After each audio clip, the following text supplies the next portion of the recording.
I'm here because my good friend, Marian Hill, whom I've known since college, has consented to an interview. I was talking to you about that you were a native of Oklahoma City, grew up here, and how did you meet your husband, Ron? Well, we met, I came to OU as a sophomore. I'd gone away to school my freshman year in college, and I came home and I had a blind date with him, and then I went back to school, and then when I moved, came back to go to OU, then we started dating. And from there, you got married during, while you were still in school, didn't you? Yeah, we got married between our junior and senior year in college, and lived in Norman, and he was in petroleum engineering, and then he changed, and he went back to petroleum engineering, so we were there longer than 4 years. We were there like 5.5 because he had to catch up on his. Okay, well, that is where we met, and we're sorority sisters, and so I've had a long friendship. But you have told me in the past about some of your growing up years, about the home in Heritage Hills and going away to school in Tulsa. Do you want to tell us a little bit about that? Well, yes, I grew up in what is now called Heritage Hills, because back then it was just 14th Street. And I went to Wilson grade school, and I was not a very good student and didn't like to go to school. But one day Mother came up and saw me in the coat room, and I was knitting or whatever, and so they decided that was the end of that. So they sent me to Holland Hall in Tulsa. It was a boarding school at that time, and I went there for the last of the 5th grade and all of the 6th grade, and then I came back to Oklahoma City to go back to junior high. Well, I was supposed to go to Cassidy, but my brother helped me to hawk them out of letting me go to Hardy with all my friends. Yeah. And then Classen after that. Yeah, we went on then to class, and then I went away to school my freshman year in college to a girls' school in Stanton, Virginia. And it was a very small school. And then my sophomore year, I came back to OU. Okay, but well, tell me about living in this house on 14th Street. Did you say? Tell me about the house. You've told me how big it was. Well, it was 3-story, had 10 bedrooms, and it had been my grandfather's house. And my mother and dad inherited after they passed away, and I was just a baby when we moved there. And so I don't remember all those early day years, but we lived there forever. And well, I didn't move in there first as a baby, but we bought a little house out west in Oklahoma City. But then when they passed away, we moved back to the home house, and that's where I went to grade school. And then I came back to Oklahoma City. I lived there when I went to junior high, and then we moved to a small house. And like when I was in 9th grade or 10th grade, and my folks had some property out in North Oklahoma City in the country, so then they built a house out there, and we moved there. And okay, well, you lived a lot of different places in Oklahoma City, yeah. But you also spent some time, didn't you, as a child, visiting your grandparents? Oh, I had grandparents that lived in Willow, Oklahoma, which is in Willow? Willow. It's between Mangum and Sayre, which are the two little big towns out there. And we go out there a lot at times. And of course, it was during the war, and that's when gasoline was rationed, and you had to have extra slips. And they did, because they were farmers, so they gave us these little slips so we could come out there and visit. You could buy the gas to go. Yeah. Okay.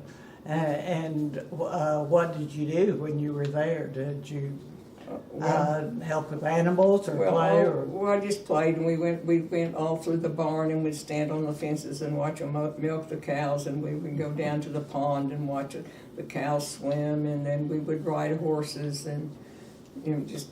Right. They had a big hen house, and of course, I always said they waited till I got there to clean the hen house and do kid things. Okay.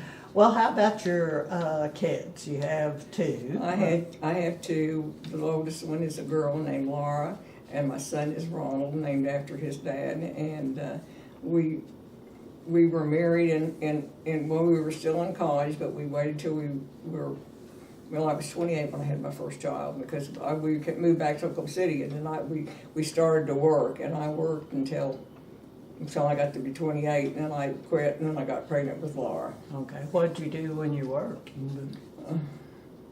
I work for, see who all did I work for? Well, my last job is I worked with Schlumberger. It was a big company, and I was a receptionist. Oh, okay. And Laura lives in Tulsa. Tulsa. Uh-huh. Okay. And Ronald, my son, lives here in Oklahoma City. Oklahoma City. Okay. And grandchildren? Well, Ronald has 3, and there are 2 girls and a boy, Madeline and Marley in Austin. And then Laura lives in Tulsa, and she has 4, yeah. And it's Catherine's the oldest, and then there's Christian and Andrew and Bryce. And what about what they do? Catherine, didn't she have a kind of an interesting career? Well, Catherine now she married somebody from England, and she got married in England. We went to England to the wedding, but I just talked to her a while ago, and they live in Connecticut right now, and she's pregnant, so I'm going to get her great-grandmother. That's congratulations. And it's due in 2 months, so I'm really excited about that. And of course, that's far away from me, and she married someone from England. So, Ireland. Yeah. He was from Ireland, and so, it's just... But they live in Connecticut. They're living in Connecticut now for 2 years, and they're living in this apartment for 2 months, and then they're going to move. Before she has the baby, they're going to move again, and they don't know how long they'll be here. It's probably 2 more years, and I'm hoping longer than that. Yeah, but that'd be good for you. Yeah. But as far as your grandchildren go, Catherine is the one I've known, but are some of the others have careers now, and do most of them live around you so you get to see them? Well, no, not any of them live. Well, Ronald's 3 live here. One works. All, I'm sure, have good lives, and things are going well for them. Well, yes, and I'm not a great grandmother yet, but I'm going to be because Laura's oldest one, Catherine, who now lives in Connecticut, is going to have a baby in February, and so that's going to be my first great grandchild. That's exciting. But you also said at one point, I think, didn't you work in a library at OU when you were? Well, I graduated before Ron did because he changed majors. Then I graduated, and so when we lived in Norman, I was a physics librarian, which sounds really important. But all I did was check out books and check them in, and then I would walk for coffee. I'd walk across to the main library, meet a friend who you knew, and then she was a theta with us, and then went on and had coffee, then come back. Okay. And you worked in Ron's business for a while too. Well, didn't you? in the 80s when things were really bad, and he was in the oil business, and so they needed an employee, which it was me, and I knew nothing about the business, but I learned quickly, and I worked there until he passed on, and then I still worked there for a long time. Yeah. And then when we closed the company, I quit. Right. And then you did catering. Yes, there for a while when the business was bad, and I did catering on the side just to make a little extra money for the family. And did that for about 4 years, and both of my kids were in college at that time. Yeah, but that helped put them through, I'm sure. Oh yeah. Yeah, you've had some very interesting experiences. Have we left out anything you'd like to talk about? Well, I've taken lots of really nice trips through my lifetime, and the last one I took, it was when I met. When you met Alina. And we went to Australia, and it was a cruise. Okay. And we went to Australia and New Zealand, and we never got to New Zealand because we spent most of our time in Australia, and then we were cruising to New Zealand. New Zealand, and the weather was so that we couldn't go in, so we went back to Australia. Oh, okay. So and then we flew home. So that was a great trip. Yeah. Okay. And I have taken some wonderful trips in my lifetime. I've been to Europe twice, and. Well, that is, being able to travel is wonderful. Are any of the other cruises or trips you've taken were special to you? Well, But, not really. I mean, they were all special to me at the time, but the last one seemed to be special because it was like with the 3 other friends that I was real close to now. okay. And we were all, I mean, there was only one of them that was not a widow. Yeah, but, So that was fun. yeah, but, okay.